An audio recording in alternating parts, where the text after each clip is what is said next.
Esse plano que está aí, eu considero, Jô, um plano que pretende reformular por inteiro a democracia brasileira. São 521 propostas que estão no Plano Nacional de Desenvolvimento de Direitos Humanos. 521 com 6 eixos orientadores. O grande drama desse plano é que é um modelo muito semelhante ao modelo venezuelano. Há um centro de estudos de pesquisas sociais na Espanha que orientou a conformação das 3 condições da Venezuela, do Equador e da Bolívia. O nosso plano segue muito. Por exemplo, em relação à imprensa, censura da imprensa. Quer dizer, vai haver um controle, vai haver uma classificação. Aquelas instituições que não seguirem o que eles chamam do plano de direitos humanos, essas instituições não receberão, por exemplo, financiamento oficial. Na educação. É só um pouco o que o Bush fez em relação à pesquisa com células-tronco, né? Quer dizer, podia fazer, mas não receberia nenhum auxílio oficial. Mas no caso concreto da imprensa, a imprensa são os pulmões de uma democracia. Quando você controla a imprensa, eles é que vão determinar. Educação. Todos os professores terão que ser educados dentro do que eles chamam deste plano de direitos humanos.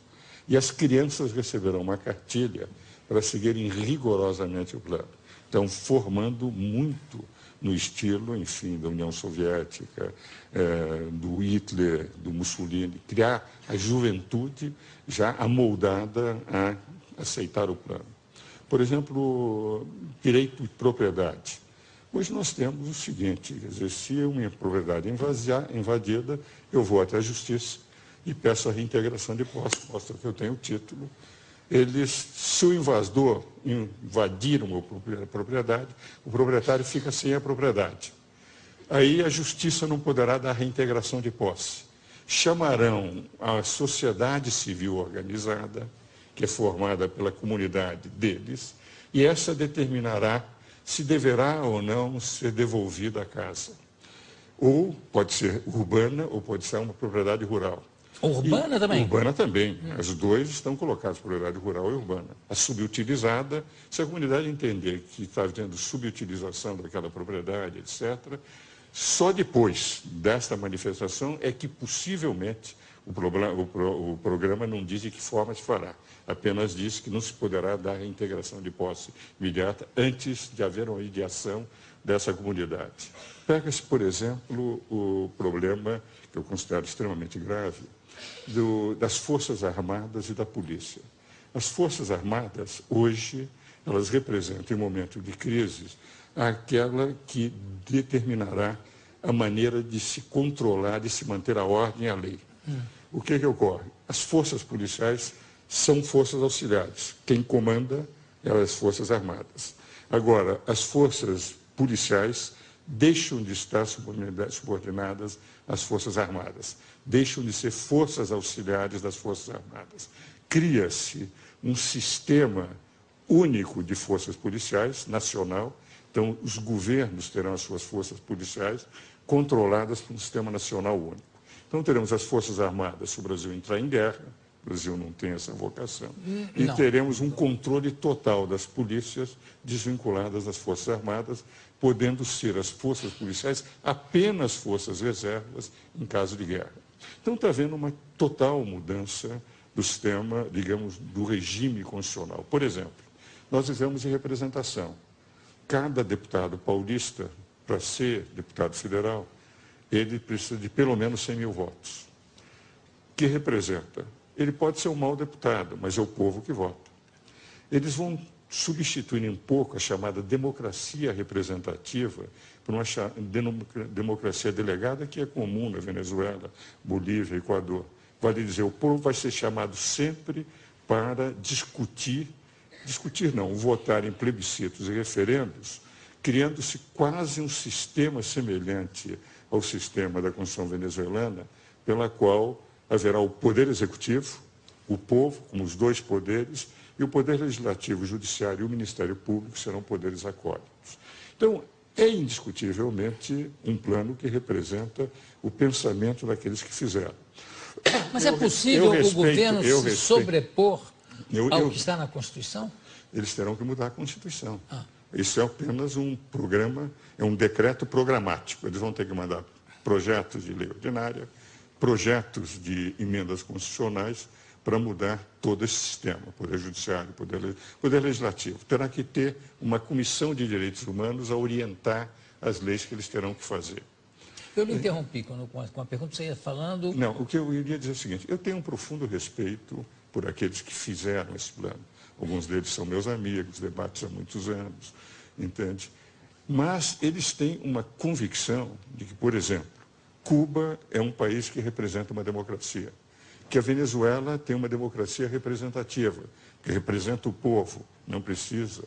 E eles estão pretendendo trazer para o Brasil as convicções ideológicas deles, que eu respeito, não são as minhas. Não, mas como é que Cuba pode ser considerada uma democracia se tem o Fidel, por quem eu tenho, aliás, uma grande admiração pela luta dele, pelo que ele significou para Cuba, tudo isso. Eu confesso que não tenho a mesma admiração. Não, eu digo o seguinte, que um sujeito que desembarca com 12 pessoas numa ilha e toma conta, evidente que se transforma num mito, pelo menos. No tempo que eu estudava na faculdade... Mas será que não surgiu mais ninguém com competência? Olha, no tempo que eu estudava na faculdade, em 57, quando ele começou, a mim me revoltava muito. Nós estudamos sempre o direito de defesa como o principal direito de uma democracia. Claro. Não há democracia sem direito de defesa. Por isso é que eu sou advogado, nunca quis ser magistrado, nem político, nem nada. Agora, naquela época, foram levados milhares de pessoas aos paredões eu sei. sem nenhum direito de defesa. Eu nunca perdoo alguém que matou sem ter permitido que as pessoas se defendessem. Isso é um genocida. Então, podem admirar o Fidel Castro, mas eu, que sempre vivi defendendo o direito de defesa, que estudava na faculdade, lia todo dia nos jornais, primeira página na época, eram os paredões, ao ponto de nós chamarmos Fidel Paredão Castro, eu não posso admitir. Agora, eu não estou falando nem do sistema, nem do modus operandi do sistema, eu estou falando a figura dele, o carisma que ele tem, eu entendo. Carisma ele tem, indiscutivelmente, como excepcional. O Che Guevara excepcional, também. Excepcional. O que eu não estou de acordo. Agora, o que ocorre? Eles dizem que é uma democracia porque não precisam de eleições. As eleições são apenas confirmativas, porque só tem o partido oficial. Porque diz que o povo está contente com o que eles fazem. Se nós analisarmos, todos os que têm defendido a Venezuela, o Equador, a Bolívia, esses regimes bolivarianos, e realmente também a Nicarágua e Cuba, que é uma ditadura, ao meu ver, eles estão convencidos que isso é o melhor para o Brasil. Se nós pegarmos o plano diz o seguinte, nesses 20 anos, nós tivemos a onda neoliberal do Brasil. E nós precisamos voltar a um Estado mais forte, as desprivatizações, isso está no introito do plano. Ora, eu acho que esses 20 anos foram os grandes anos de o Brasil saltar de um país relativamente desconhecido, de grande extensão territorial, para ter hoje uma participação no cenário mundial. Porque como é que eu posso dizer que esses 20 anos foram um fracasso e que nós precisamos voltar às estradas? Não, nesses 20 anos, os governos do presidente Lula. Claro, também, e Lula, eu vou dizer o seguinte, os primeiros 7 anos do presidente Lula, ele teve uma participação internacional fantástica. Eu tenho a impressão que o Lula, ele fez um erro a partir do episódio de Honduras. Porque eu tinha certeza que esse ano ele seria indicado para o Prêmio Nobel da Paz. Porque os 7 primeiros anos de atuação do Lula no cenário internacional, ao ponto do Obama dizer ele é o cara, teve um benefício indireto, o próprio Obama, mas para ele foi... Agora, no momento que em Honduras ele começou a atacar uma deposição absolutamente constitucional do Zelaya, porque ele queria algo que é uma cláusula pétrea que não poderia, e que o artigo 239 da Constituição hondurenha diz que todo aquele que pretender a reeleição será imediatamente afastado de qualquer posição que tenha dentro do governo. Basta dizer que um dos maiores juristas brasileiros, que é do PT, foi secretário do PT, que é Dalmo Dallari, escreveu um artigo na Folha dizendo realmente foi constitucional a deposição do Zelaya. Ele começou a defender e não aceitou as eleições que foram livres. As eleições foram vigiadas pela comunidade internacional. e aceita o governo cubano, aceita todas as estrepulias, as estrionices do Chávez, o que representa, vai em contato com as eleições fraudadas do Irã. Quer dizer, na prática, eu creio que o Lula, que fez um papel excepcional durante os primeiros 7 anos, sendo uma surpresa para o mundo inteiro, está desfigurando um pouco a sua imagem em relação à Venezuela, Cuba, Irã, etc. E o que é pior, entende? Ao ter assinado esse plano. Porque esse plano representa, se viesse aprovado, eu tenho a impressão que não seria nunca uma reformulação completa, Jô, completa da Constituição. 521 proposições, 521 mudanças eles pretendem no sistema constitucional brasileiro. Eu queria abrir, eu sei que tem inclusive alunos de direito aqui hoje também, não tem? Tem? Eu queria abrir para perguntas ao doutor Ives, se alguém tem alguma pergunta à disposição específica. Pois não?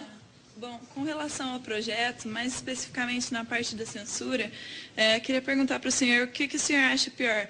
Se é uma censura escancarada, como acontece na Venezuela, que propõe, assim, de certa maneira, o projeto, ou uma censura velada, como acontece também em outros países, também no Brasil, em que a imprensa dita a realidade de acordo com a opinião de certos grupos? Não, a censura que eles estão pretendendo é muito mais grave, semelhante àquela da Venezuela. Porque qual é o capítulo da imprensa? Haverá um órgão que vai definir e fazer a classificação dos artigos. O que vale dizer, o jornalista, conforme o tipo de exposição que fizer, ele vai ser catalogado. Os veículos, os jornais, terão também a sua catalogação para poder ou não receber. E no que concerne à rádio e televisão, como é uma concessão pública, eles poderão inclusive cancelar. Então nós teremos um conselho que irá dizendo o que é que se poderá ou não dizer nos jornais, representando, portanto, uma censura efetiva, sob a alegação de que estão com isto valorizando a Constituição, não permitindo abusos da imprensa. Ora, quem pode atacar os abusos da imprensa é o Poder Judiciário. Sempre que a imprensa abusa, entram as pessoas com ações de indenizações por danos morais ou danos patrimoniais e tem ganho. Há muitos jornais que têm sofrido isso. Então, nós já temos os mecanismos de censura. Agora, eu me lembro, no tempo da exceção, em que eu era conselheiro da Ordem, nós, conselheiros, éramos os únicos que falávamos. Porque os jornais, quando tinham matérias contrárias ao regime anterior, você se lembra, publicavam poemas de Camões, receitas. Ora, nós não teremos isso. As matérias serão proibidas de serem publicadas. Então, haverá efetivamente uma censura da imprensa escrita e, possivelmente, o corte, como acontece na Venezuela, dos canais de televisão e de rádio que forem contrários. Se ler o capítulo referente à comunicação social, é extremamente perigoso, porque nós vamos perder os pulmões da sociedade que representam a imprensa. Mais alguém? Aqui? Pois não? Eu gostaria de saber se a população brasileira vai poder opinar de alguma forma, porque isso vai interferir de algum jeito na nossa vida. Como no caso teve o plebiscito contra o desarmamento, isso, queria saber se a população vai ter como opinar de algum jeito. Certo. Veja o seguinte, a forma como eles puseram o plano é um plano com 25 diretrizes, 6 eixos orientadores e 521 proposições. Disseram eles, no introito, que eles discutiram com 14 mil pessoas no Brasil inteiro e diversas instituições. Com todas as instituições que eu falei, que eu conheço, nenhuma delas foi consultada. Então, são instituições de pessoas vinculadas à ideia do plano. Eu mesmo disse para uma dessas pessoas vinculadas a eles o seguinte: 14 mil não representam 190 milhões de brasileiros. Um deputado em São Paulo, para ser eleito, precisa de 100 mil votos, para ser 1/70 dos deputados que representam São Paulo no Congresso Nacional. 100 mil. Eles consultaram 14 mil, em nome de 14 mil estão falando por 190 milhões de brasileiros. Agora, esse projeto vai ter que ser enviado ao Congresso Nacional. Os diversos projetos de lei e as diversas emendas constitucionais. Criar uma justiça comunitária, uma justiça restaurativa antes da justiça comum, é evidente que é uma mudança monumental no capítulo do Poder Judiciário na Constituição. A sensação que eu tenho, entende, é que este ano não haverá possibilidade de eles levarem o plano a ser aprovado. Aliás, nenhum deputado iria correr o risco, de repente, estar indo contra a vontade popular. Agora, nós não sabemos, em função daquele candidato que vai ganhar, aliás, são 2 candidatos, não é, que estão com mais possibilidades, se, enfim, o candidato do governo ganhar, se vai ou não aceitar o plano e levar o plano para frente. O que eu tenho a sensação, e que a imprensa tem que fazer, e eu quero distinguir bem uma coisa, o que eu estou atacando são as ideias do plano, embora respeite as pessoas que os fizeram, porque alguns são, inclusive, meus amigos. O que eu quero dizer é que nós, sociedade, temos que conhecer em profundidade o plano. Não pode ser levado ao Congresso e deputados se reúnem, fazem um acordo de liderança e aprovam. Nós todos, o povo brasileiro, e essa é a intenção que eu acho que o meu amigo Jô Soares está fazendo, é levar para o conhecimento a fim de que as pessoas possam discutir, possam debater e se acharem que é melhor que se faça. Eu, pessoalmente, considero que a democracia corre risco se nós sairmos do equilíbrio de poderes que temos hoje. Porque hoje tivemos, em 22 anos de Constituição, um impeachment presidencial, uma superinflação, escândalos como o Mensalão, o escândalo dos anões, agora o escândalo do Distrito Federal. Tivemos alternância do poder e nunca se falou mais em quebra das instituições. Vale dizer, a Constituição funciona bem. Mudar essa Constituição, que tem defeitos, mas que permitiu um equilíbrio de poderes, é um risco muito grande para o Brasil. Por isso, todos nós temos que discutir, e principalmente os meus colegas, aqueles que fizeram direito. Que a nossa função, fundamentalmente, é discutir o direito que tem que ser aplicado nesse país. Bom, eu tenho parabéns. E parabéns pela pergunta. Eu tenho tempo para mais uma pergunta, que foi um rapaz que falou junto com... Quem foi? Eu. Foi você? É. Então, diga lá. Eu queria perguntar se esse projeto, se ele for implantado, se o governo decidir aceitar, ele vai abrir portas para que outros projetos muito mais abusivos, piores para a população, porque você censurar uma coisa, censurar uma pessoa a ter a sua própria opinião é uma coisa ruim. Se esse projeto, se ele for aceitado, vai abrir portas para outros projetos muito mais abusivos. Se o projeto passar, nós vamos ter um regime semelhante ao de Chaves. Nós vamos ter o Poder Executivo com força, o Poder Legislativo, o Judiciário e o Ministério Público como acólitos, quer dizer, como secundários, e o Poder Executivo a toda hora chamando o povo para opinar, diga sim ou não, como acontece. E é evidente, quando se tem um único poder, sem o equilíbrio dos outros 2 poderes, tudo que vier depois será mais abusivo. Então, esse risco que o colega apresenta realmente existe. Tudo bem. Bom, eu quero agradecer a presença aqui do doutor Ives Gandra da Silva Martins. Maravilha, você sempre claríssimo e sempre nos ajudando a esclarecer alguns pontos que ficam muito obscuros, né? E você dá clareza a todos esses pontos. Muito obrigado. Obrigado à participação da plateia também. Daqui a pouco a gente volta. Obrigado, Ives.